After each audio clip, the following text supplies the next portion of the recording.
नमस्कार व्यूअर्स, मैं हूं अमीश देवगन और आप देख रहे हैं देश का सबसे प्रतिष्ठित कार्यक्रम। क्या आपको लगता है कि पीठ दिखाना खराब स्ट्रैटेजी है और इसका नुकसान कांग्रेस को होगा? जिन्होंने नारा दिया था लड़की हूं, लड़ सकती हूं, अब उनके परिवार ने कह दिया तुम लड़की हो इसलिए नहीं लड़ सकती हो। क्या वायनाड से राहुल गांधी जीतेंगे, हाँ या ना? रायबरेली जीत रहे हैं, मतलब वायनाड हार रहे हैं, रायबरेली जीत रहे हैं।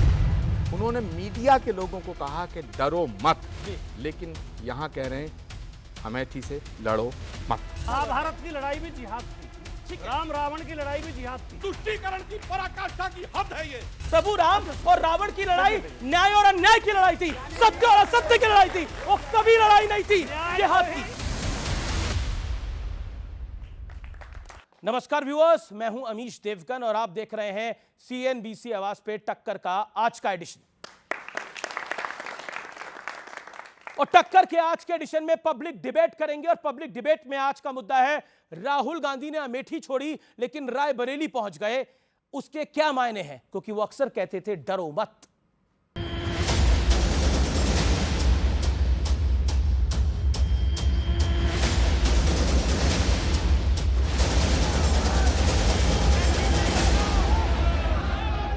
जिंदगी में किसी चीज से डरो मत, कभी नहीं डरो, तो अपने दिल में से डर को निकाल दो। ये लोग गुम गुम कर सबको कहते हैं डरो मत, मैं भी आज उन्हें कहता हूं अरे डरो मत, भागो मत। लोकसभा चुनाव की लड़ाई अब डर पर आ गई है। कांग्रेस ने राहुल गांधी को रायबरेली से लड़ाने का ऐलान क्या किया? पीएम मोदी ने उन्हें सीधे ललकार दिया। अमेठी से भी इतना डर गए, इतने डर गए, वहां से भागकर अब रायबरेली में खोज रहे हैं रास्ता।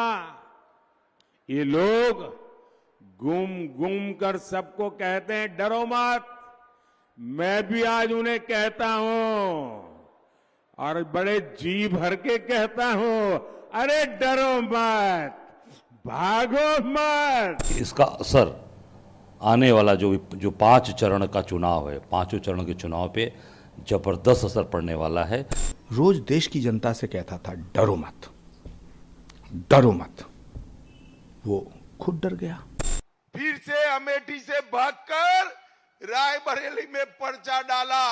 अरे राहुल बाबा, मैं यहां से रायबरेली का परिणाम बता देता हूं, आप रायबरेली से प्रचंड बहुमत से हारने जा रहे हैं। इसी के साथ साफ हो गया कि राहुल गांधी अब की बार अमेठी से दूर रहने वाले हैं। अमेठी से कांग्रेस ने सोनिया गांधी के सांसद प्रतिनिधि रहे किशोरी लाल शर्मा को स्मृति ईरानी के खिलाफ मैदान में उतारा है। हम अमेठी में एक बार फिर सच्चाई की राजनीति और सेवा की राजनीति वापस लाना चाहते हैं। जिन्हें अमेठी ने अस्वीकार कर दिया, जो अमेठी छोड़कर वायनाड चले गए, वो रायबरेली के पूर्णता कभी नहीं हो पाएंगे। क्या वाकई राहुल गांधी की और प्रियंका गांधी के बीच में कोई अनबन है? पॉलिटिकल पावर देना नहीं चाहते प्रियंका गांधी जी को राहुल गांधी कैंप। फैसले सारे राहुल गांधी जी के कैंप के द्वारा होते हैं। प्रियंका गांधी जी के आगे लिखा गया without any portfolio, general secretary without any portfolio. BJP का आरोप है कि कांग्रेस इस बार अमेठी के साथ साथ रायबरेली भी हारने वाली है। उधर प्रधानमंत्री मोदी ने तो दावा यहां तक कर दिया कि राहुल गांधी वायनाड का किला भी भेदने में नाकामयाब रहेंगे।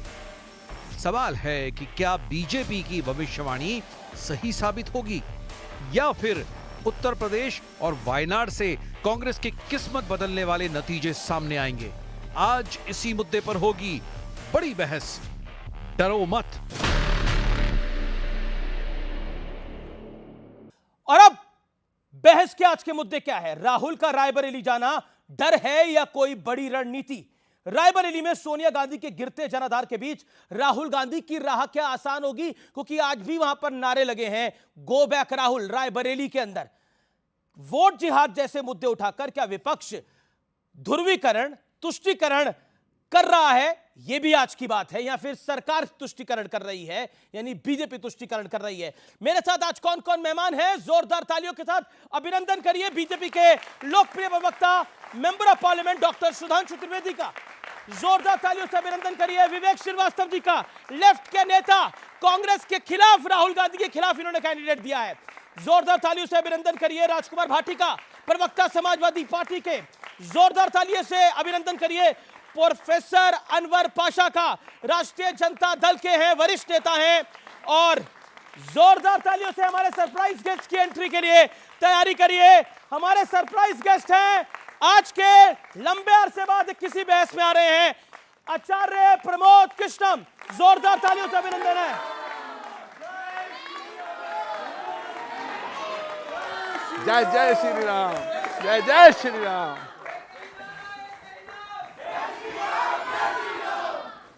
चलिए, तो हमारे सारा पूरा पैनल, हमारे सारे मेहमान इधर तैयार हैं, तो सीधा शुरुआत करते हैं डॉक्टर सुधांशु त्रिवेदी से इस चर्चा की।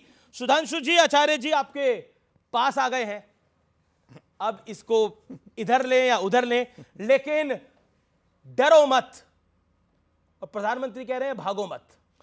देखिए आचार्य जी हमारे पास नहीं, आचार्य जी राम के पास आ गए थे। जिन लोगों को राम से अदावत थी, उन लोगों के दिल में जो हिकारत थी इनके लिए, वो उनकी सियासत में सामने आ गई। अब मैं बताता हूं, देखिए ये जो निर्णय हुआ अमेठी रायबरेली का, एकदम राहुल गांधी बोलते थे ना मोदी जी के लिए खराब शब्दों में कि वो मेरे सामने थरथर कांपते हैं। अरे भैया, स्मृति ईरानी के सामने थरथर कांपने लगे, उनसे लड़ने की हिम्मत न कर पाए, स्मृति ईरानी से कहते मोदी जी से लड़ेंगे। मतलब गजब का तर्क देते थे वो। और मैं बताना चाहता हूं, एक और बात साफ हो गई। राहुल गांधी जी एक और बात बोलते थे, दूध का दूध, पानी का पानी हो जाएगा। और अब जो कुछ कांग्रेस ने निर्णय लिया, उसमें दूध का दूध, पानी का पानी, मट्ठे का मट्ठा, रायता का रायता हो गया है। अब एकदम साफ क्या हो गया है, कांग्रेस के अंदरूनी दृश्य देखें, ये दो बड़े निर्णय हुए इतिहास में। पहली बार ऐसा हुआ है अमेठी रायबरेली से, 2 बार ऐसा हुआ है कि गांधी परिवार के लोग चुनाव हारे हैं, मगर हारने के बाद किसी ने सीट नहीं छोड़ी है। ये पहला मौका, ये पहला मौका है जब गांधी परिवार के किसी व्यक्ति ने हारने के बाद सीट छोड़ी। और दूसरी बात, गांधी परिवार का कोई भी व्यक्ति यदि राजनीति में आया है तो उसके बाद जो अगला चुनाव हुआ है, उसने चुनाव जरूर लड़ा है। प्रियंका गांधी गांधी परिवार की पहली व्यक्ति हैं जो राजनीति में आई, मगर अगले चुनाव में वो चुनाव नहीं लड़ी। जिन्होंने नारा दिया था लड़की हूं, लड़ सकती हूं, अब उनके परिवार ने कह दिया तुम लड़की हो इसलिए नहीं लड़ सकती हो, वो लड़का है इसलिए लड़ सकता है। और राहुल गांधी जी ने भी एक तीर से 2 शिकार किए। पहले तो अपनी बहन जी को लड़ने से रोकने में सफल हो गए, अपने लिए सेफ कॉन्स्टिट्यूएंसी लेके मम्मी की कॉन्स्टिट्यूएंसी में चले गए, हमारी बहन जी से डर गए, स्मृति ईरानी जी से। तो मैं सिर्फ एक बात कहना चाहता हूं, जो ये दावे कर रहे हैं ना, कांग्रेस की सरकार बन रही है, बीजेपी की 180 सीटों से कम आएंगी, अगर इसमें रत्ती भर भी दम होता तो राहुल गांधी अमेठी छोड़ के नहीं जाते। पॉइंट आपकी बात करने और मैं एक बात और कह रहा जी। हूं, आज नामांकन के लिए सोनिया जी गई थी। ये रायबरेली वो जहां 2009 में सोनिया जी 5 लाख से अधिक वोटों से जीती थी। अगर इनको हिम्मत होती तो क्या था, सोनिया जी जाती, जैसे राज्यसभा में नॉमिनेशन किया उसका, जीत गए। अगर वो प्रभाव होता तो सोनिया जी रायबरेली में नामांकन करती और जीत जाती। और अगर समाजवादी पार्टी में अखिलेश भैया कन्नौज जैसी सीट अपने परिवार के भैया को जिता नहीं सकते, सपा वालों ने कहा कि जब तक अखिलेश जी आप खुद नहीं लड़ेंगे तब तक कन्नौज नहीं जीत पाएंगे। यानी आप कन्नौज की सीट जो अपने परिवार को नहीं जिता सकते, अमेठी की सीट खुद नहीं जीत सकते, वो कहते सारा भारत जीत लेंगे। ठीक है, मैं अब विवेक के पास आता हूं। विवेक, आपने बोला, देखिए लगातार आप 2-3 दिन से बोल रहे थे देखिए क्या होगा, ये बहुत बड़ी स्ट्रैटेजी है, लेकिन ये स्ट्रैटेजी तो कहीं नहीं दिखी। ये तो ऐसा दिखा कि मतलब कोई कुल्हाड़ी पे पैर मार दे जैसे अपना। नहीं, ऐसा नहीं है। अब मैं सबसे पहली शुरुआत तो करूंगा कि देखिए पूरा वक्तव्य गांधी गांधी गांधी और गांधी पे रहा। इतना प्रभाव है गांधी परिवार का आज भी कि मारे डर के हमारे प्रवक्ता जो भारतीय जनता पार्टी के हैं सिर्फ गांधी गांधी और गांधी पे बोले हैं। ब्रिजभूषण शरण सिंह पे भी बोल दीजिए, जिसके लड़के को दिया है आपने टिकट, और किस डर में दिया है? डरो नहीं, प्रधानमंत्री ने कहा है, लेकिन खुद डर रहे हैं। और किससे डर रहे हैं? ब्रिजभूषण शरण सिंह से। कौन है ब्रिजभूषण शरण सिंह? जिसकी वजह से इस देश की लड़कियों ने जंतर मंतर के ऊपर बैठ करके उत्पीड़न के आरोप लगाए थे, मारे डर के उसके लड़के को टिकट दिया है। रेवन्ना कौन है दक्षिण भारत का? ये वो आदमी है जो भागा हुआ है और प्रधानमंत्री खड़े होकर के फोटो खिंचवाते थे। डरो मत, इनसे मत डरो, बाहुबलियों से मत डरो, जो लड़कियों का उत्पीड़न करते हैं मत डरो, और मत दो इनको टिकट। तब आप अधिकारी हो कि आप आरोप लगाइए कि राहुल गांधी कहां से लड़ेंगे और कहां से नहीं लड़ेंगे। आपकी राय क्या है? आपकी राय क्या है? वायनाड, एक सेकंड, वायनाड राहुल गांधी जीत रहे हैं जी। अब आप आ जाते हैं, नहीं, ये सवाल का जवाब दीजिए। बिल्कुल एक्यूरेट जवाब दूंगा। हाँ, जीत रहे हैं वायनाड। वामपंथी हूं, सुन लीजिए, पूरा सुन लीजिए, सुनना सीखिए, हंसने की जरूरत नहीं है सर। बोलिए। भूषण शरण सिंह का लड़का देखिए, को लड़वा रहे हो, जो विषय शर्मिंदा हो, ये थोड़ा शर्मिंदा हो। देखिए, अब आप वक्त जाया कर रहे हैं, अब वक्त जाया कर रहे हैं। जो पॉइंट है, क्या वायनाड से राहुल गांधी जीतेंगे, हाँ या ना? बताना चाहिए ना, बिल्कुल गठबंधन में आपके, हाँ या ना? अब आप सुन लीजिए, मैं सीधी सी बात है, मैं एक वामपंथी हूं, एक कम्युनिस्ट हूं, कॉमरेड एनी राजा का समर्थक हूं जी, ठीक। और जब वहां पे चुनाव हुआ, कम्युनिस्टों ने कॉमरेड एनी राजा के लिए कैनवसिंग करी। अरे राहुल जीतेंगे, अरे नहीं सुन जीतेंगे? लीजिए ना सर, लेकिन 70 साल का जो इतिहास वामपंथियों का रहा है कांग्रेस के साथ, केरल में हम उनसे लड़ते जरूर रहे हैं, केंद्र में हमने उनको समर्थन देकर राहुल जीतेंगे कि नहीं सरकार जीतेंगे? बनाया है, वो रिजल्ट आएगा। रायबरेली जीत रहे हैं, मतलब वायनाड हार रहे हैं, रायबरेली जीत रहे हैं, रायबरेली जीतेंगे, वायनाड का रिजल्ट बताएगा। विवेक श्रीवास्तव, डरो मत, बता दो ना वायनाड में क्या होगा। ये बता दिया, उन्होंने बता दिया। आचार्य जी, अब एक गंभीर बात, एक सेकंड, आचार्य जी के पास आता हूं मैं। आचार्य जी, देखिए, सबसे पहले तो आपका जोरदार तालियों से एक बार फिर अभिनंदन है कि ऐसा आपके समर्थक कह रहे हैं, देश की पब्लिक कह रही है कि अब आप राइट जगह में आ गए हैं, राइट जगह पे आ गए हैं। लेकिन पॉइंट ये है मेरा, नहीं राइट नहीं, एक लाइन बोल दूं जी। महाभारत में एक ही आचार्य विदुर जो थे, कौरवों के पक्ष में खड़े थे, उसके बाद भी कौरव हार गए थे। अब तो इकलौते धर्माचार्य भी इधर आ गए हैं, तो अब पराजय तय है। आचार्य जी, ये कौन एडवाइस कर रहा है राहुल जी को? ये आपकी तो आज सुबह सुबह 2-3 नेताओं से कांग्रेस की बात हुई होगी, तो किसने एडवाइस करा ये इस तरह की रणनीति करो? आप चाहते हो वो कांग्रेस के नेता भी कांग्रेस से बाहर कर दिए जाएं? आप चाहते क्या है? मैं क्या चाहूंगा, कांग्रेस में ही काफी लोग बहुत कुछ चाह रहे हैं लग रहा है। देखिए, मुझे लगता है कि राहुल गांधी जी को अमेठी लड़ना चाहिए था, क्योंकि राहुल गांधी एक ऐसे नेता हैं जो कांग्रेस के सर्वमान्य नेता के रूप में उभरे हैं, और पिछले 14-15 सालों से उनका एक छत्र राज कांग्रेस में है, उन्हीं के फैसले हैं। और जब सेनापति, जब राजा युद्ध से बाहर जाता है, तो फिर सैनिकों का मनोबल टूट जाता है। तो राहुल गांधी अगर अमेठी से लड़ते तो ये मैसेज जाता कि वाकई राहुल गांधी डरते नहीं हैं। लेकिन राहुल गांधी बिल्कुल सबसे ये कह रहे थे कि डरो मत। बल्कि कांग्रेस की वर्किंग कमेटी में जब उनका भाषण हुआ तो उन्होंने कांग्रेस के तमाम नेताओं से कहा कि डरो मत। जब उदयपुर चिंतन शिविर हुआ, मैं पॉलिटिकल अफेयर्स कमेटी का मेंबर था, मैं भी उस कमेटी में था, तो राहुल जी ने उसमें भी कहा कि डरो मत। उन्होंने पब्लिक मीटिंग में भी कहा कि डरो मत। उन्होंने मीडिया के लोगों को कहा कि डरो मत, लेकिन यहाँ कह रहे हैं अमेठी से लड़ो मत।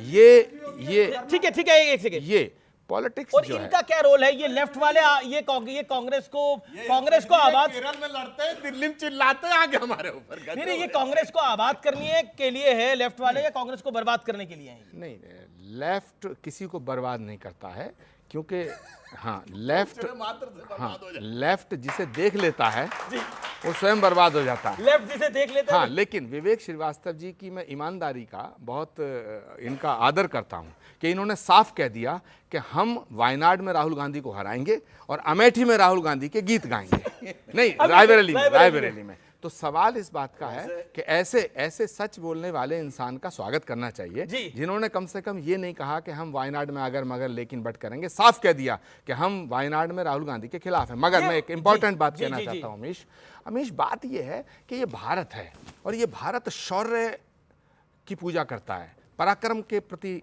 नमन करता, पराक्रम को प्रणाम करता है। ये भारत है जहां, ये शिवाजी का भारत है, छत्रपति शिवाजी महाराज का सर्वस्व निछावर हो गया, लेकिन औरंगजेब को सजदा नहीं किया। ये महाराणा प्रताप का भारत है, ये महाराणा प्रताप की भूमि है, ये महाराणा प्रताप की भूमि है जहां उन्होंने घास की रोटी खाना स्वीकार किया, लेकिन अकबर के आगे सर झुकाना स्वीकार नहीं किया। तो ये जो भारत है, ये जो भारत की जनता है, ये योद्धा को चुनती है और आज राहुल गांधी जी ने जो फैसला लिया है उससे ये मैसेज गया है कि राहुल गांधी अब योद्धा नहीं रहे, योद्धा नहीं रहे। ठीक है, राजकोट में मैं आ रहा हूं, मैं राजकोट भाटी। तो इन्होंने एक वर्ड यूज किया था जी, गुस्से में आके वामपंथियों के लिए कि जब से वामपंथी वेताल आकर कांग्रेस के सर पे बैठ गए तब से कांग्रेस नीचे जाती चली जाए। ठीक है, लेकिन राजकुमार भाटी, आप भी एक पॉलिटिकल पार्टी के नुमाइंदे हैं। रणनीतियां बनती हैं, बिगड़ती हैं, ये एक part and parcel of life है। अखिलेश जी भी कन्नौज से लड़ रहे हैं, लेकिन क्या आपको लगता है कि पीठ दिखाना, क्या आपको लगता है कि खराब स्ट्रैटेजी है और इसका नुकसान कांग्रेस को होगा और पूरे इंडिया अलायंस को होगा? मैंने सुधांशु त्रिवेदी जी को बहुत ही गौर से सुना। इनके दुख भी अपरंपार हैं। राहुल गांधी अमेठी से नहीं लड़ रहे हैं तो ये दुखी हैं, अखिलेश यादव कन्नौज से लड़ रहे हैं तो ये दुखी हैं, अगर लड़ रहे हैं तो दुखी, नहीं लड़ रहे हैं तो दुखी। देखिए, अगर रणनीति के तहत कोई नेता सीट बदल लेता है, हमारे बराबर की सीट है Ghaziabad, general VK Singh record वोटों से जीते थे, इस बार नहीं लड़ रहे तो क्या कहें, डर गए। जनरल जो सेना अध्यक्ष रहे वो डर गए, भाग गए। ये रणनीति होती है। दूसरी बात, आचार्य जी कह रहे हैं महाराणा प्रताप ने घास की रोटी खाई थी, मुझे बहुत अच्छा लगा, लेकिन खुद आचार्य जी पार्टी बदल गए जब बीजेपी सरकार करने दो हमले, तानाशाही का डंडा दिखा रही है। जो बीजेपी की सरकार के खिलाफ बोलता है उसके घर ईडी भेज दी जाती है, इनकम टैक्स भेज दिया जाता है, सीबीआई भेज दी जाती है, तरह तरह से प्रताड़ित किया जा रहा है, लोगों को जेल में डाला जा रहा है, दो मुख्यमंत्री जेल में हैं। ऐसे समय में अगर तानाशाही के खिलाफ खुल के अगर बोल रहे हैं तो राहुल गांधी बोल रहे हैं, अखिलेश यादव बोल रहे हैं, उन्हें किसी भी तरीके से डरपोक कहना या कायर कहना यह बहादुरी का अपमान है। और अगर पार्टी बदली है डर के, तो आचार्य जी ने बदली है। आचार्य जवाब दें। ठीक है, संकट के समय में पार्टी मां की तरह होती है। पार्टी के साथ चुनाव के दौरान धोखा कर देना, आप बदलते पहले सामान्य परिस्थितियों में बदल लेते, लेकिन संकट के समय अपने नेता को धोखा देना, अपनी पार्टी को धोखा देना। ठीक है, यू मेड योर पॉइंट। ठीक है, आचार्य जी, पहली बात, राजकुमार भाटी जी को अपना ज्ञान वर्धन करना चाहिए। मैंने पार्टी नहीं छोड़ी, पार्टी ने मुझे निष्कासित किया। और सुनो राजकुमार भाटी जी, मैं छात्र जीवन से राजीव गांधी जी से जब मिला था तो मैंने एक संकल्प लिया था और मैंने वचन दिया था राजीव गांधी को कि मैं जब तक जीऊंगा तब तक कांग्रेस नहीं छोड़ूंगा। मैंने वो वचन निभाया, जबकि कांग्रेस पार्टी ऐसे फैसले कर रही थी जो मुझे बहुत बुरे लगते थे। मैंने कई बार मन बनाया कि मैं इस पार्टी को छोड़ दूं, लेकिन मैं छोड़ नहीं पाया। जो काम मैं नहीं कर पाया वो राहुल गांधी जी के कुछ बेतालों ने कर दिया और मेरे सिर पर एक जो बोझ था वो हटा दिया। और मेरा गुनाह क्या था? मैं अयोध्या गया, आपके ही शो में विवेक नहीं, अब शांत, आपके शो में विवेक श्रीवास्तव जी से मेरा झगड़ा हुआ। आपके शो में विवेक श्रीवास्तव जी के खिलाफ आप गए थे और विवेक श्रीवास्तव जी ने मुझसे कहा था और पार्टी का अनुशासन नहीं, क्या राम के दरबार में जाना पार्टी का अनुशासन है? क्या बोल रहे हैं आप? पार्टी का अनुशासन राम के दरबार में ना जाना पार्टी का अनुशासन है? पार्टी ने कोई दिखाई है? पार्टी का रिटर्न। एक सेकंड, आपने मेरा निवेदन है। ओके आचार्य जी, तो लाइनें नहीं पता, केरल में कुछ और लाइन, दिल्ली में कुछ और लाइन है और पार्टी लाइन पे आके ज्ञान दे रहे हैं। ओके आचार्य जी, विवेक श्रीवास्तव जी ने, याद करिएगा वो शो आपका, बिल्कुल याद है था कि आचार्य प्रमोद कृष्णम आप राम मंदिर की प्राण प्रतिष्ठा में मत जाइए। बिल्कुल मैंने कहा था, इन्होंने कहा था कि आपके खिलाफ कार्रवाई होगी और होनी चाहिए। मैंने कहा था अगर राम मंदिर जाना गुनाह है तो मैं ये गुनाह एक बार नहीं 100 बार करूंगा। और मैं गया और मैं जाऊंगा। भारत की राष्ट्रपति भी भगवान राम के आगे नतमस्तक होती है, तो क्या उनके खिलाफ भी आप कार्रवाई करेंगे? ये हमारा गौरव का विषय है। आप शंकराचार्य, ये हमारा गौरव का विषय है। एक सेकंड विवेक जी 30 सेकंड। हमारा गौरव का विषय है। शंकराचार्य के निर्देश के विरोध में गए, आपने शंकराचार्यों का विरोध किया। चलो, शंकराचार्य ने भी बाद में बोल दिया था कि ठीक है ये मात्र छदम राजनीति के लिए। ओके। विवेक श्रीवास्तव जी, पहली बात तो ये, मुझसे लड़ क्यों रहे हो? नहीं, मैं आपसे नहीं लड़ रहा, मैं मुझसे आपसे लड़ क्यों सिर्फ रहे ये हो? कह रहा हूं, आप तो नास्तिक हो। नहीं, पार्टी का एक अनुशासन आप तो होता नास्तिक है। हो। जब कांग्रेस पार्टी और अमीश इंडिया देवगन जी, गठबंधन मजेदार के बात घटक ये दलों ने है, एक फैसला लिया तो आप उसके खिलाफ क्यों गए? 30 सेकंड। अमीश देवगन, मजेदार बात यह है कि ना तो विवेक श्रीवास्तव जी की श्रद्धा शंकराचार्य में है, ना राम में है, ना अयोध्या में है और ना कांग्रेस में है, और ये मुझ पे हमला कर रहे हैं। मतलब बेगानी शादी में अब्दुल्ला दीवाना। अब मैं सीरियस एक बात कहना चाहता हूं। मुझे लगता है, अभी राजकुमार भाटी जी ने जो बात कही तो मैंने उनकी बात का जवाब दिया जी। कि मैंने आज तक, और सुधांशु जी बैठे हैं, मुझे कांग्रेस पार्टी ने 6 साल के लिए निष्कासित किया। क्यों किया? मैंने 3 बातें उठाई। पहली बार मैंने कहा कि भाई कांग्रेस की कमान प्रियंका गांधी जी को सौंप दी जाए। पहला गुना। दूसरा मैंने कहा राजस्थान की कमान सचिन पायलट को सौंप दी जाए, दूसरा गुना। और तीसरा सबसे बड़ा गुना हो गया कि मैंने कहा कि राम मंदिर की प्राण प्रतिष्ठा का विरोध मत करो। राम मंदिर जाना, अयोध्या जाना ये हमारा अधिकार भी है और ये हमारे लिए ठीक रहेगा। तो क्या इन 3 गुनाहों के लिए मुझे पार्टी से निकाला गया? तो आज मैं कहना चाहता हूं अमीश देवगन, आज मैं कहना चाहता हूं कि मुझे कांग्रेस पार्टी के नेतृत्व ने अपने पार्टी से निकाला है, लेकिन मैं आज देश के दिलों में राज करने के लिए देश के दिलों में बैठा जी। मुझे देश ने अपनाया। लेकिन पाशा साहब, अभी तक आप चर्चा में नहीं आए हैं, मैं आपको लेके आना चाहता हूं। क्या आपको लगता है पाशा साहब, ये रणनीति जिसने भी बनाई वो सवालों के घेरे में प्रोफेसर साहब, और आप बहुत लर्निड आदमी है इसलिए मैं आपसे सवाल पूछ रहा हूं, आपने कई चुनाव लड़वाए, क्या आपको लगता नहीं है कि ये पॉलिटिकल डिबैकल करा है कांग्रेस पार्टी ने? एक बहुत बड़ी गलती है, और ये सिर्फ मैं नहीं कह रहा, कई पॉलिटिकल पंडित ये बात की मान रहे हैं। सबसे पहले तो मैं सुधांशु जी ने शुरू में ये बात कही थी जब आपने कहा था कि आचार्य जी हमारे सुधांशु जी के पास आ गए, उन्होंने ये कहा था राइट में आ गए, मैंने नहीं बोला सुधांशु जी के पास आ गए। इन्होंने कहा सुधांशु जी ने कि मेरे पास नहीं आए हैं, वो राम के पास आए हैं। मैं एक सवाल करना चाहता हूं बहुत ही विनम्र पूर्वक, बहुत मैं इज्जत करता हूं आचार्य जी का, कि आप राम के पास आ गए, इससे पहले कहां थे आप? क्या रावण के पास थे आप? क्या इससे पहले आप रावण के पास थे? क्लैरिफाई करेंगे, आचार्य जी ही क्लैरिफाई करेंगे। दूसरी बात यह कि आप जिस चीज को कह रहे हैं कि ब्लंडर किया है, पॉलिटिकल ब्लंडर, किस चीज की तरफ इशारा कर रहे हैं आप? राहुल गांधी का रायबरेली से लड़ना यह पॉलिटिकल ब्लंडर है क्या? हर पार्टी की अपनी स्ट्रेटजी होती है, अपनी रणनीति होती है, और राहुल गांधी ने कांग्रेस ने ये अधिकार है कांग्रेस को अधिकार तो कि वो तय करे कि कौन सा कैंडिडेट कहां से लड़ेगा, और ये रणनीति का हिस्सा है। राहुल गांधी ने और कांग्रेस ने दोनों हाथों में लड्डू रखा है, एक तरफ साउथ को साध रहे हैं, दक्षिण को, और दूसरी तरफ नॉर्थ को साध रहे हैं। और आप देखेंगे कि इस रणनीति का बहुत ही बेहतर परिणाम साउथ वालों में तो पलीता लगा रहे हैं आपके बगल में खड़े होकर। दूसरी चीज ये, साउथ में तो पलीता आपके बगल में लगा रहे हैं खड़े होकर। दूसरी चीज ये बताऊं मैं आपको, दूसरी चीज आपको मैं बताऊं कि आज यही मुद्दा है भारतीय जनता पार्टी के पास कि राहुल जी कहां से लड़ेंगे और कहां से नहीं लड़ेंगे। मुद्दा होना चाहिए जो विकास है देश का, ठीक है, लेकिन एक ही मुद्दा है। एक सेंटेंस और मैं कहना चाहता हूं, भारतीय जनता पार्टी के पास सिर्फ एक मुद्दा है इस इलेक्शन में, और मुद्दा है संविधान को बदलना। इसलिए 400 पार का नारा है, सिर्फ 400 पार का नारा ही संविधान को बदलवा सकता है। इसलिए वो संविधान को बदलने की ओर, आरक्षण को खत्म करने की ओर इस देश को ले जाना चाहती है भारतीय जनता पार्टी। एक ही मुद्दा है, सारे मुद्दों से भटका रही है, रोजगार पर बात नहीं करेगी। पहले कहते 10 लाख देंगे, फिर जब नीतीश कुमार जी का सरकार बनाया कहे 20 लाख देंगे, अब कह रहे हैं 1 करोड़ देंगे। एक्चुअली में जानते क्या है, वो ये इनके मन का भाव ये नहीं है, इनके मन के भाव में एक शब्द छुप गया है। 10 लाख देंगे नहीं, 10 लाख में देंगे, फिर रेट बढ़ गया 20 लाख में देंगे, फिर रेट हो गया 1 करोड़ में देंगे, जमीन अरमीन सब गिरवी करवा लेंगे। अब मैं इनको जवाब देना चाहता हूं आरक्षण पे। ये गलत है, ये गलत है, ये गलत है। आपने 3-3.5 मिनट बोला, बोल रहे हैं ना, मैंने आपके जवाब सुने से काम ले रहे हैं आप आगे अपनी टर्न। अरे मैं आप प्रोफेसर हैं, साहब बताइए 11-12 करोड़ की आबादी का राज्य 1 करोड़ सरकारी नौकरी दे सकता है, 1 करोड़ लोगों को रोजगार दिया जाए। सुनिए मैं एक मिनट एक बात कहता हूं, तेजस्वी यादव नवी पास है, खेल कर विरोध करना चाहते हैं।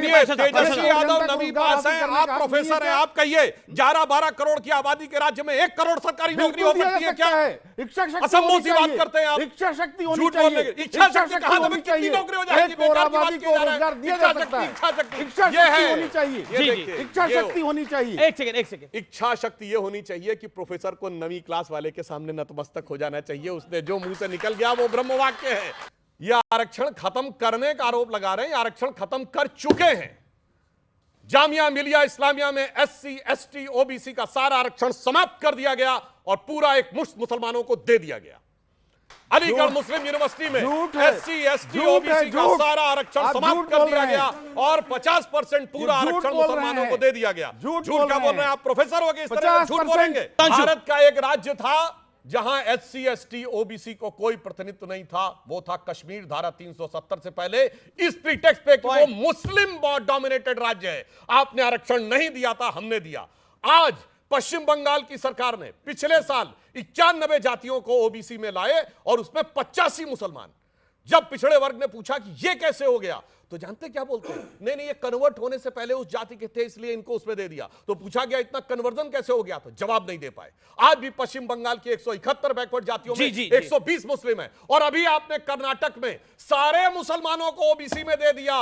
तो सुनिए, एससी एसटी ओबीसी के आरक्षण में हम घुसपैठ नहीं होने देंगे, ना हमने देश में घुसने दिया, ना आरक्षण में घुसने देंगे।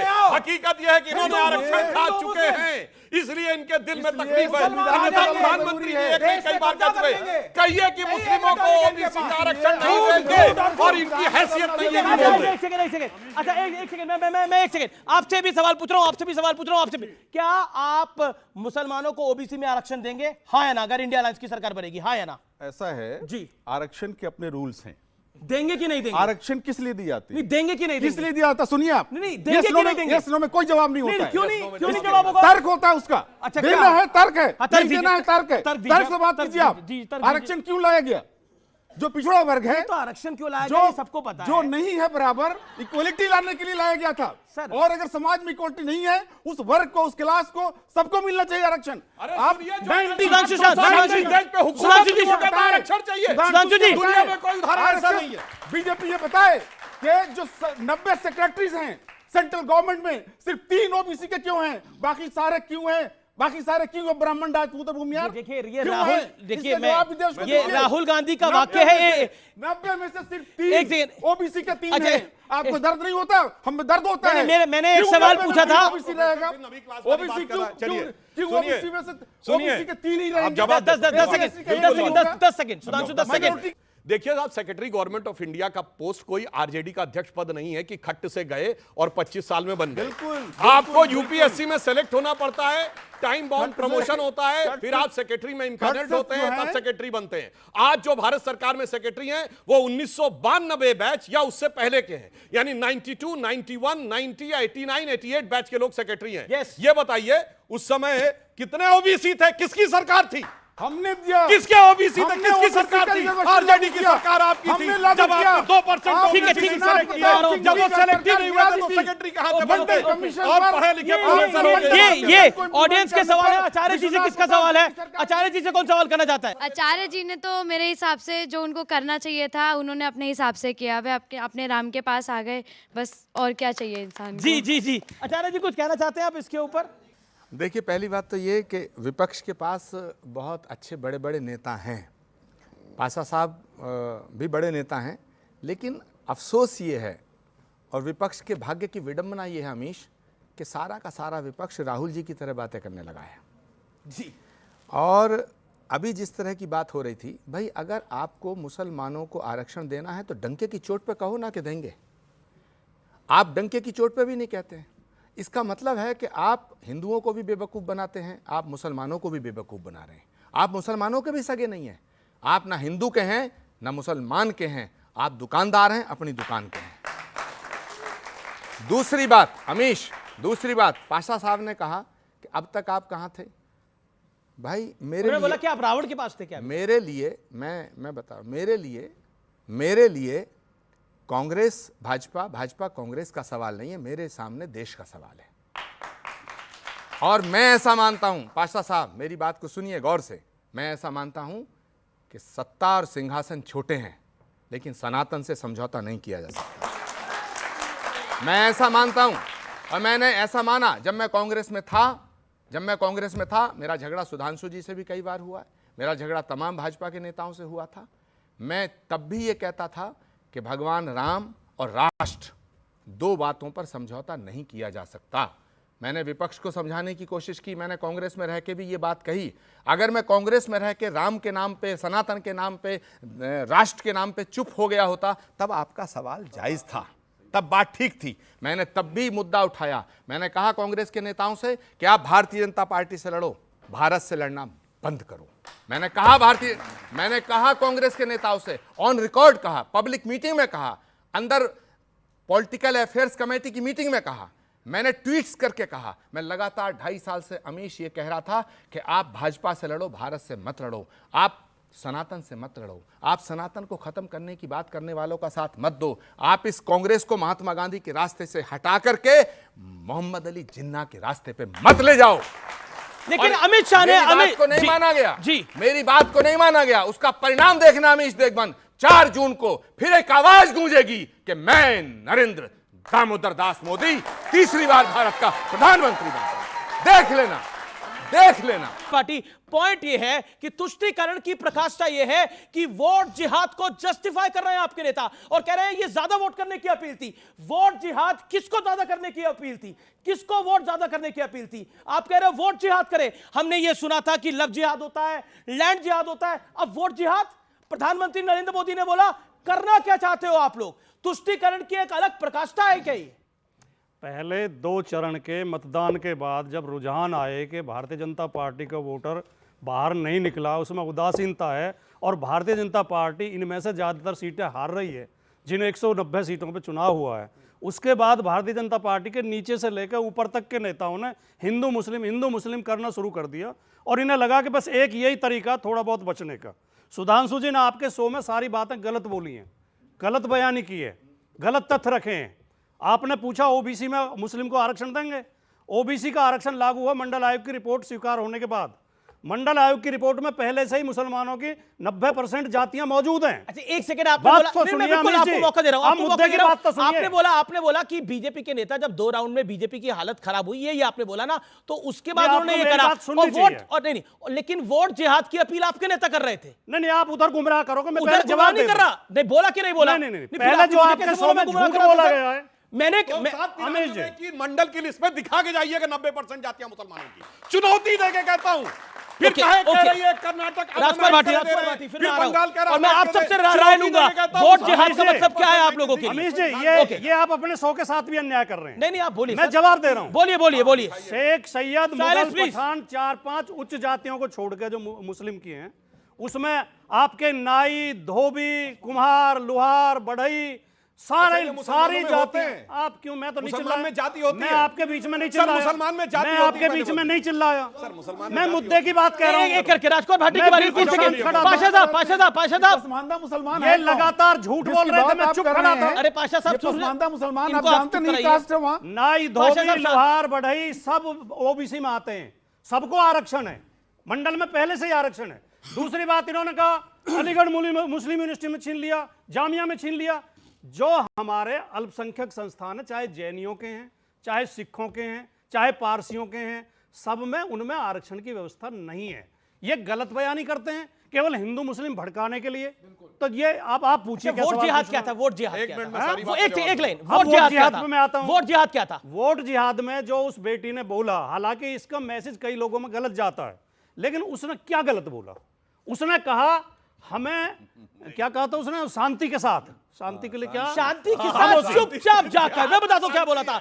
शांति के साथ चुपचाप जाकर वोट का जिहाद कर देना। खामोशी के साथ हाँ वोट जिहाद करना है, ठीक है। जिहाद का आप डिक्शनरी निकालो, अर्थ जिहाद अच्छा वर्ड है ना। जिहाद का अर्थ होता है न्याय के लिए लड़ना, न्याय के लिए। जिहाद अच्छा स्ट्रगल, बहुत अच्छा। महाभारत की लड़ाई भी जिहाद थी, ठीक है। राम रावण की लड़ाई भी जिहाद थी। सर राम का ने नाम भी जिहाद किया था सर। राम का नाम रावण के खिलाफ। अरे भैया लिमिट होती है। आप अरे जिहाद शब्द कहाँ राम के समय में आया? अरे लिमिट होती है भाई। शब्द महाभारत रामायण में जिहाद दिया। अरे तुष्टीकरण की पराकाष्ठा की हद है ये कि रामायण और महाभारत को नहीं, पर ये राम और रावण की लड़ाई जिहाद थी। ये तो बहुत ही गलत है। नहीं, जिहाद था, इसमें जिहाद था। हंसने की बात नहीं है भैया। राम और रावण की लड़ाई, प्रभु राम और रावण की लड़ाई न्याय और अन्याय की लड़ाई थी, सत्य और असत्य की लड़ाई थी। वो कभी लड़ाई नहीं थी जिहाद की। नहीं सर, हमें कुछ तो सीमा तय करनी पड़ेगी। अरे वोट का भी जिहाद हो रहा है, राम और रावण के बीच में जिहाद हुआ था? नहीं, दोनों भगवान शंकर के, दोनों नहीं सुनना पड़ेगा जी, सुनना पड़ेगा इस बारी। नहीं, दोनों भगवान शंकर के प्रखंड भक्त थे, दोनों भगवान शंकर के प्रखंड भक्त थे। भगवान राम भी और रावण भी। सर्वज्ञानी थे रावण, लेकिन उसके बाद भी उनका वध हुआ क्योंकि उन्होंने असत्य का साथ दिया था, उन्होंने अन्याय करा था, लेकिन जिहाद तो नहीं था। जिहाद तो नहीं था। आचार्य जी हैं, मैं एक सवाल पूछ लूं क्या? आचार्य जी हैं, सुधांशु जी हैं, मेरे को इस पर राय लेनी पड़ेगी। इंसाफी के खिलाफ इंसाफ की लड़ाई को जिहाद कहते तो हैं। वो करिए, आप ये करिए, अलग शब्द है। लेकिन राम और रावण की आप लड़ाई अरबी जिहाद जानते नहीं थी। हैं। ओके, आप अरबी एक नहीं जानते। सेकंड, देखिए, आपको मैंने वो इस तरह चालाकी के साथ गुमराह करते हैं। इन्होंने कहा जिहाद शब्द उस समय था, उस समय तो हिंदू शब्द भी नहीं था, पूरी रामायण में कहीं हिंदू शब्द नहीं है, तो क्या हम मान लें कि राम हिंदुओं के नहीं है? ये गुमराह करने की बात। ठीक है, ठीक है, ओके। जो शब्द बाद में आए, सुधांशु जी की बात, ये लेकिन देखिए, भाव ये डिबेट किसी और विषय पे थी, लेकिन ये जो विषय आ गया है इसको एड्रेस करना पड़ेगा। हिमालय समारंभ यावद इंदु सरोवरम तद देव निर्मितम देशम हिंदुस्तानम प्रचक्षते, कुरान में लिखा है। मगर उसके बावजूद पुराण रामायण है, गुमराह क्यों करते हैं, झूठ बोलते हैं। मैंने रामायण कहा, महाभारत का, तो भाई पुराण मनुस्मृति का, अरे पुराण तो कल परसों लिखी गई हैं। पुराण क्या बात कर रहे हैं? अरे लिमिट है यार इस आदमी कल की, परसों लिखी गई है। पराकाष्ठा की। कभी रामायण में जिहाद बोल रहा है, कभी कह रहा पुराण कल परसों लिखी गई। अब सुनिए, पुराण कल परसों लिखी गई, इसका जवाब देता हूं। सुनिए, और 100 पुराण है, उनमें आधी फर्जी है। अरे अब आधी फर्जी, पुराण अरे भाई देखिए लिमिट है भाई, अपने शब्दों पर दीजिए। आधी से आप ज्यादा कह रहे हैं फर्जी आधी ज्यादा फर्जी, आधी लिमिट से होती है। ज्यादा फर्जी है। मैं जिम्मेदारी के साथ कह रहा हूं, आधी से ज्यादा फर्जी है। लिमिट होती है भाई। ये नहीं, देखिए, वेद पुराण फर्जी नहीं है, वेद पुराण फर्जी नहीं है। वेद कौन कह रहा है? वेद और पुराण को एक साथ मत जोड़ो। Okay, okay. सुनिए, वेद अलग है, पुराण अलग है। परसों लिखी गई है। सुनिए, अब मैं दूसरा बोलता हूं। अष्टादश पुराणेषु व्यासस्य वचनद्वयम् परोपकाराय पुण्याय पापाय परमिटेरम। व्यास कब हुए थे? कल परसों हुए थे।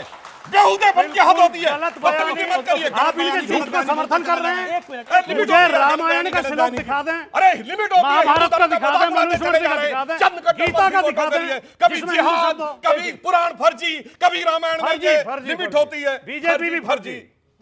अरे एक बार इनसे नहीं बीजेपी को बोल लीजिए, फर्जी हिंदू, उसको मत बोलिए। फर्जी असली हिंदू हमें, असली हिंदू वो है, असली हिंदू हमें, जो जिहाद के आगे नतमस्तक है, जो जिहाद के आगे हम न्याय युद्ध करते हैं, न्याय युद्ध को वो लोग जिहाद कहते हैं। सर मेरा निवेदन है, एक एक करके बोले अब सब मैं लोग इनको बताता हूं, क्योंकि ये टॉपिक बड़ा टची है अभी।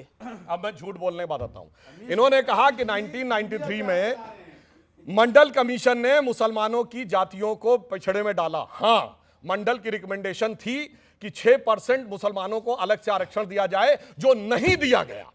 यह मंडल की रिकमेंडेशन थी। सुनिए, और पहली बात जो मैंने कही, अगर ये है पाशा साहब, सर देखिए तरीका ठीक नहीं है। पाशा साहब से मैं गलत बयानी पूछ रहा हूं, मुसलमान है, बताइए मुसलमानों में जात होती है? ये बड़ा अच्छा पॉइंट है। मुसलमानों में जात होती है, मुसलमानों में जात होती है कि नहीं होती? ओके, ठीक है सर, ओके। मगर रिजर्वेशन के लिए एक सेकंड, जात होती है। मंडल कमीशन ओबीसी को इंप्लीमेंट करने के लिए रिजर्वेशन। अच्छा, मुसलमानों में जात होती है जो पूछा गया, सरकार गिरा दी थी, तथ्य है या नहीं? तथ्य है या नहीं? किस तारीख की सरकार क्यों गिराई थी आपने? क्या ये तथ्य नहीं है? ओबीसी को रिजर्वेशन देने के लिए आपने गिरा दी। अब ये पढ़ा लिखा प्रोफेसर झूठ बोल रहा है।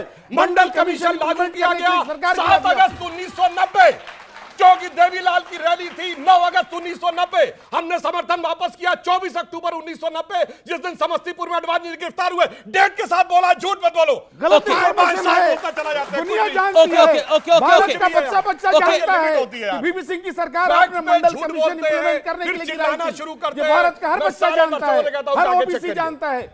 और मैं एक और बात बताऊं, शरद यादव जी ने किताब में लिखा 7 अगस्त 1990 को मंडल लागू हुआ। 15 अगस्त को लाल किले की प्राचीर से वीपी सिंह अनाउंस कर सकते थे, और वो उनका पहला 15 अगस्त था। अगर इतना बड़ा निर्णय था तो 8 दिन क्यों नहीं रुके? शरद यादव जी ने खुद लिखा है 9 अगस्त को देवीलाल की रैली थी, और उनको डर था कि जनता दल में विभाजन हो जाएगा।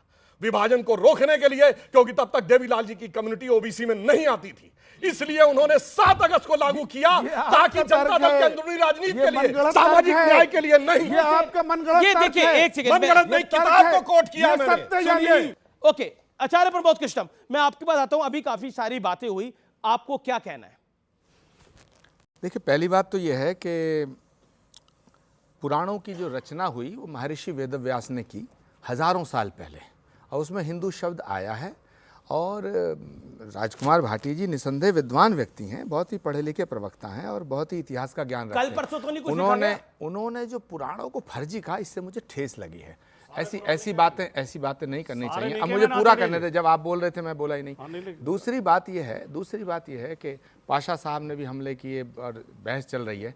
देखिए, सारी बातें एक तरफ, लेकिन आप जो कहते हैं, अभी पासा साहब ने कहा कि क्या हिंदू मुसलमान, भाटी जी ने भी कहा ये मुद्दा है, मुद्दा कुछ और है। देखो पक्की बात है, महंगाई मुद्दा है, बेरोजगारी मुद्दा है, रोजगार मुद्दा है और होना चाहिए, ये मुद्दे होने चाहिए। लेकिन क्या भारत का स्वाभिमान मुद्दा नहीं है? क्या भारत की अस्मिता मुद्दा नहीं है? इस देश पे 1000 साल तक विदेशियों ने हुकूमत की, 800 साल मुगलों ने हुकूमत की, 200 साल अंग्रेजों ने हुकूमत की। तो क्या हम भारत के गौरव को जो गौरवान्वित करने का काम कर रहा है उसकी सराहना हमें नहीं करनी चाहिए? मैं अभी दुबई से लौटा हूं, आबू धाबी के अंदर, गल्फ कंट्री के अंदर, जहां 1000 साल पहले चुन चुनकर मंदिर गिराए गए थे, तोड़े गए थे, मंदिरों का सफाया हुआ था। अमीश देवगन जाना, आबू धाबी जाना, यूएई के अंदर जो भव्य मंदिर का निर्माण हुआ है, इसके लिए मैं नरेंद्र मोदी को सैल्यूट करता हूं, मैं सैल्यूट करता हूं। और ये मुद्दा है, और ये जो आदमी ये कहता है कि भारत की अस्मिता, भारत का अस्तित्व, सुनिए, भारत की अस्मिता, भारत का अस्तित्व, भारत का गौरव, भारत का स्वाभिमान मुद्दा नहीं है, मैं उसे देश की राजनीति में रहने का हक नहीं देना चाहता, क्योंकि जो भारत का नहीं है वो किसी का नहीं हो सकता। वक्त एक ब्रेक का है सीएनबीसी आवाज पे, लेकिन ब्रेक के उस पार इस चर्चा को और आगे बढ़ाएंगे और मेरे यहां पर जो यंग फ्रेंड्स बैठे हैं उनसे कुछ सवाल और जवाब लेंगे। आप देख रहे हैं व्यूअर्स सीएनबीसी आवाज। आप क्या कहते हैं, ये जो वोट जिहाद का नारा दिया गया, जी, वोट जिहाद का नारा दिया गया, क्या ये पोलराइजेशन इफेक्ट नहीं था? ठीक है, पहले आचार्य जी 1950 के दशक में पहला मंदिर हिंदुओं का दुबई में बना है और उसमें पूजाएं होती रही हैं, तो क्या तब भारत का मान सम्मान नहीं था? 70 सालों में हमारा धर्म रहा, राम रहे, व्रत रहे, तीज त्योहार रहे, तो क्या तब भारत का स्वाभिमान नहीं था? अनेकों युद्ध इस देश ने लड़े, जीते, बांग्लादेश अलग बना, तब क्या भारत का स्वाभिमान नहीं था? तब क्या सेना नहीं थी? या आज सिर्फ नरेंद्र मोदी की तरफ आप जाना चाहते हैं मात्र इसलिए क्योंकि उनकी मार्केट वैल्यू आपको ज्यादा अच्छी लग रही है, तो आज आपको राम दिखने लगे? आज आप 4 जून को नरेंद्र मोदी कह रहे हैं और फिर कह रहे हैं मैं तो बीजेपी में गया ही नहीं। आप धर्मगुरु हैं, आप न्यूट्रल रहिए, आप उसका साथ दीजिए जो सही है। और मैं भी बता देता हूं, 4 जून को इंडिया अलायंस आएगा और डंके की चोट पे आएगा। ट्रेवल्स ऑफ फाइयान जो चाइनीज ट्रेवलर था, और वो प्रिंटेड है कहां पर? लंदन में, इंडिया कहीं नहीं है। Travels of Fa-Hien printed by colonial press London. उसमें जो पूरा जब फाइयान आया चाइना से, तो आज के Kazakhstan, Kyrgyzstan, Uzbekistan, Iraq, Afghanistan होता हुआ आया। उसने तमाम जगहों पे बौद्ध संग्रामों का वर्णन किया, बौद्ध मंदिरों का वर्णन किया। कहां चले गए भाई? अरब कंट्री नहीं किया था, दुबई अरब में है, इसलिए सत्य वचन कीजिए, सत्य हम आपसे सत्य। अच्छा एक जगह दुबई अरब में नहीं था, उस समय टर्किश एम्पायर के अंदर। अच्छा कौन सी खलीफा थी? जो है उस समय तो अरब वही गए। अरे अरबी घोड़े पे वो सवार है भाई, और स्तूपों को तोड़ा गया। मंत्री अमित शाह ने अब से कुछ देर पहले बहुत बड़ी बात बोली है कि नरेंद्र मोदी को अगर तीसरी टर्म मिलेगी तो शरिया लॉ को, यानी जो मुस्लिम पर्सनल लॉ है, उसको हम समाप्त कर देंगे।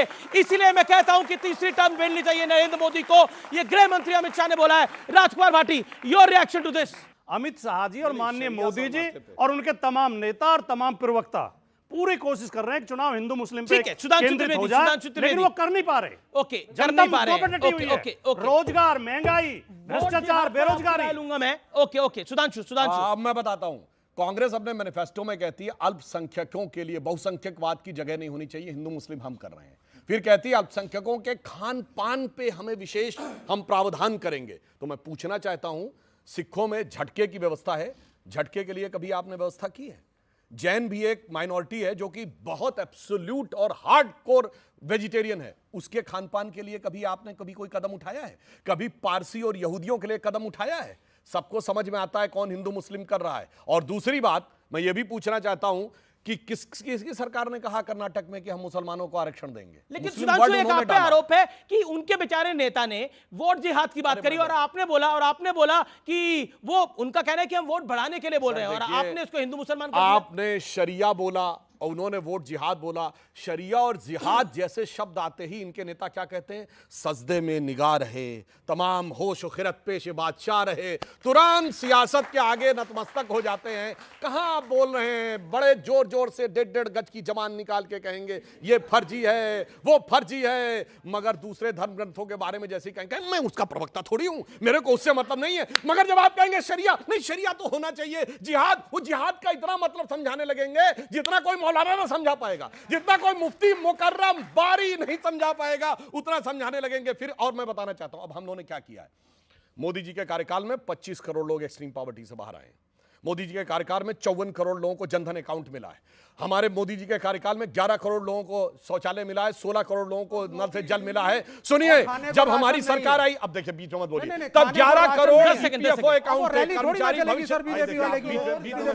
देखिए जैसे ही मुद्दे की बात आई डिस्टर्बेंस शुरू, हिंदू मुस्लिम का तो ठीक है, मुद्दे की बात आई डिस्टर्बेंस शुरू, मुद्दे की बात आई। अब मैं बताता हूं, हमारी सरकार आई, 11 करोड़ कर्मचारी भविष्य निधि खाते थे, इस समय 26 करोड़ कर्मचारी भविष्य निधि खाते हैं। पिछले वर्ष 1 करोड़ 62 लाख कर्मचारी भविष्य निधि खाते, मतलब कोई कर्मचारी बनेगा तब अपना फंड कटवाएगा और उसका कर्मचारी भी उसमें डालेगा। अब मैं कहना चाहता हूं, आज महंगाई की दर 5% है। ये चुनौती से कहता हूं, कांग्रेस के कोई 5 साल बता के जाएं जब महंगाई की दर 5% से कम हो।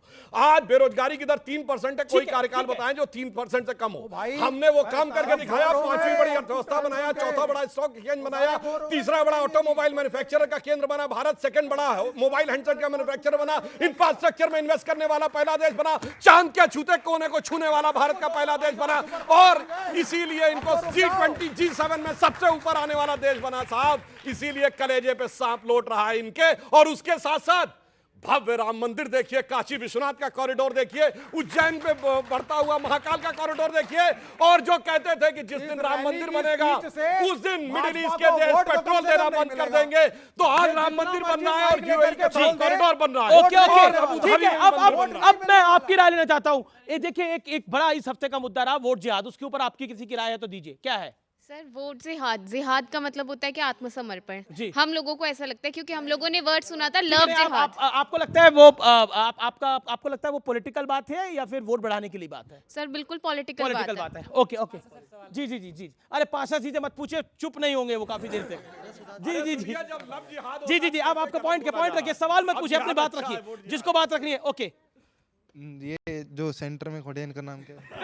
हाँ मेरा मैं भाटी जी। आप कब से कार्यक्रम में हैं वैसे? तो सुन क्या रहे थे आप? नाम भूल गए तो फिर सवाल क्या पूछेंगे आप? चलिए पूछिए। भाटी जी को बस मैं ये कहना चाहता हूँ कि हमारा हिंदुस्तान अंग्रेजों ने बहुत पहली बांट दिया था हिंदू मुस्लिम में। अब आप हिंदुओं को असली हिंदू नकली हिंदू में मत बांटो, क्योंकि आप अभी असली हिंदू में बांट रहे थे। ओके ओके और क्या सवाल है? जी जी जी। मेरा नाम शंगरफ जलाली है। तो आज मैंने जो भी यहाँ पे डिबेट देखी है, तो आप सब पॉलिटिशियन से मेरा यही कहना है कि महात्मा गांधी जी ने एक चीज़ बोली थी, bring the change in you that you want to see in the world. तो आप जब तक खुद सेल्फ अवेयर होकर खुद नहीं पढ़ना स्टार्ट करेंगे, क्योंकि अब future is all about education and science, ठीक है? तो आप जितना खुद पढ़ेंगे तो आपका बात जो है वो एक बातों का अंगार नहीं बल्कि एक अमृत बन जाएगा। जो लोग इन्फ्लुएंस होंगे, क्योंकि जो लोग हमारे जो इंडिया में है, यहाँ इंडिया का सच यही है कि डिबेट तो चलो ठीक है व्यूअर्स देख रहे हैं, लेकिन वो उससे इन्फ्लुएंस हो रहे हैं। अब जो लोग इलिटरेट हैं उनको तो बैक स्टोरी नहीं पता कि आप क्या करें, कितना ग्रोथ पर कितना पढ़ रहे हैं, तो आपको पढ़ना बहुत जरूरी है, हमें भी और आपको भी। ओके ओके, मतलब ये बहुत अच्छा एक पॉइंट रखा कि सबको पढ़ना चाहिए। इसीलिए मैंने कहा था सब अपने अपने फोनों पे चेक करना जो मैंने बोला सही है कि नहीं। जी जी जी ओके ओके, क्या पॉइंट है आपका? मैं भाटी सर से कहना चाहती हूँ कि एक तरफ तो आप बोलते हैं कि सारे धर्मों को साथ लेके चलो और दूसरी तरफ आप वोट जिहाद के बारे में बोलते हैं, तो ऐसे में हम आपको कैसे वोट करेंगे? ओके कैसे वोट करेंगे? ठीक है जी जी जी जी जी, क्या सवाल है? सर मेरा सवाल आचार्य जी से है कि क्या वो भविष्य में बीजेपी के साथ आना चाहेंगे? अरे क्या सवाल पूछा है भाई। अब आचार्य जी भविष्य में बीजेपी के साथ आएंगे कि नहीं आएंगे, ये विवेक जी तो आपको भेजने में लगे हैं। वापस लाएंगे हम, उनको वापस खींच लाएंगे। ये मेरे पर वो कह रहे हैं जो राम को लाए थे हम उनको लाएंगे। अरे उनको अभी सच्चाई पता नहीं जी जी जी ओके आचार्य जी वापस आएंगे। ओके आचार्य जी आप भी डरो मत। देखिए अमीश जी, बहुत तीखी बहस हुई है, मगर मैं 2-3 बातें कह के अपनी बात को ख़त्म करूंगा कि एक तो ये है कि नरेंद्र मोदी जी के फैसलों की आलोचना होनी चाहिए। नरेंद्र मोदी जी के फैसलों की आलोचना इसलिए होनी चाहिए कि देश के हर प्रधानमंत्री के फैसलों की आलोचना हुई है, और नरेंद्र मोदी जी के फैसलों की आलोचना तो करो, लेकिन मैं आपसे गुजारिश करता हूं, विनम्र प्रार्थना करता हूं, हे विपक्ष के मूर्धन्य नेताओं, नरेंद्र मोदी से नफरत मत करो, क्योंकि नरेंद्र मोदी इस देश के प्रधानमंत्री हैं और उन्होंने कभी नहीं कहा कि मैं सिर्फ हिंदुओं का प्रधानमंत्री हूं। उन्होंने हर बार ये कहा है कि मैं 140 करोड़ लोगों का रिप्रेजेंटेटिव हूं और उनका सेवक हूं, उनका खिदमतगार हूं। दूसरी बात, आप महंगाई की बात करते हैं। भाई 1976-77 के अंदर तो हम कांग्रेस की सरकार थी और इंदिरा गांधी प्राइम मिनिस्टर थी। उसके बाद जब इमरजेंसी का दौर था तो भाई हम 6ठी 7वीं में पढ़ते थे, तो तब गाना बजता था कि बाकी कुछ बचा तो महंगाई मार गई। तो ये महंगाई तो तब भी थी, मलाई मार गई, राशन वाली लाइन की लंबाई मार गई और बाकी जो बचा था वो महंगाई मार गई। तो फिर ये महंगाई तब भी थी। अब सवाल उठता है कि आज की बात, अब सुनिए ना, अब मैं अमीश देवगन एक बात कहता हूं, मुझे इस देश के अंदर सर कुछ महंगा हुआ कि नहीं हुआ, लेकिन सियासत कुछ देखिए, इस देश में हर चीज महंगी हो गई लेकिन सियासत बड़ी हल्की हो गई सर। बिल्कुल सियासत बड़ी सस्ती हो गई। इस देश के अंदर सियासत इतनी सस्ती हो गई कि वो चंद वोटों के लिए, और ये सब नेताओं से मेरी बात है, वो चंद वोटों के लिए कुछ भी करने को तैयार है। ये वाकई ये जो मैं कहना चाहता हूं, ये मैं दिल से कहना चाहता हूं और दिल की गहराई से कहना चाहता हूं कि चाहे कोई भी नेता हो, लेकिन सियासत बड़ी सस्ती हो गई इस देश के अंदर। 10 सेकंड दीजिएगा। जी 10 सेकंड मुझे आप बताइएगा। मैंने कहा कि नरेंद्र मोदी जी के फैसलों की आलोचना होनी चाहिए, लोकतंत्र की खूबसूरती, लेकिन मैं पूछना चाहता, मैं बोलता हूं, अरे सुनो विवेक जी सुनिए, क्या परफेक्ट नहीं है नरेंद्र मोदी? क्या भारत की मैं सुनना चाहता हूं आचार्य जी के मुंह से। मेरा सवाल तो सुन लो। ये आपके पुराने साथी हैं, की बात है, मेरा आप ही के पुराने साथी हैं। अरे ये आगे भी हमारे साथी रहेंगे, चिंता मत करिए। सुनो, ये मेरे खींच लाएंगे। अमीश देवगन, मैं विवेक नहीं आचार्य प्रमोद सुन लीजिए 10 सेकंड। मेरी बारी है, सुनना पड़ेगा, मेरा लोकतांत्रिक अधिकार है। 10 सेकंड। विवेक श्रीवास्तव बताओ, नरेंद्र मोदी का गुनाह क्या है? क्या भारत को नई संसद देना नरेंद्र मोदी का गुनाह है? क्या भारत से कश्मीर से 370 हटाना नरेंद्र मोदी का गुनाह है? क्या अबू धाबी के अंदर भव्य मंदिर का निर्माण करना नरेंद्र मोदी का गुनाह है? क्या 500 साल के संघर्ष को विराम देकर राम मंदिर की भव्य इमारत को खड़ा करना गुनाह है? क्या भगवान का अवतार जहां होगा उस संभल में श्री कल्की धाम का शिलान्यास करना गुनाह है? क्या 80 करोड़ लोगों को, क्या 80 करोड़ लोगों को जिनको जो गरीबी की रेखा से नीचे हैं, उन्हें भोजन देना गुनाह है? बिना हिंदू मुसलमान के ये बात है, क्या गुनाह है? लेकिन समय इतनी इजाजत देता है, लेकिन ये लोकतंत्र का महापर्व है, आप सबके आगे मैं नतमस्तक हूं। जी पूरे अंग्रेजों ने हमको बांटा, फिर भी अपने देश की खातिर इन्होंने हर परिवेश को बांटा कुर्सी के उद्देश्य। तो फिलहाल सीएनबी से आवाज की टक्कर में इतना ही। आप सबको मेरा नमस्कार, और आप अपना वोट जरूर डालिएगा, अपना वोटर आईडी कार्ड तैयार रखिए और अपने परिवार वालों को भी बोलिए, अपने दोस्तों को भी बोलिए। गुड नाइट, नमस्कार, have a great weekend. Thank you.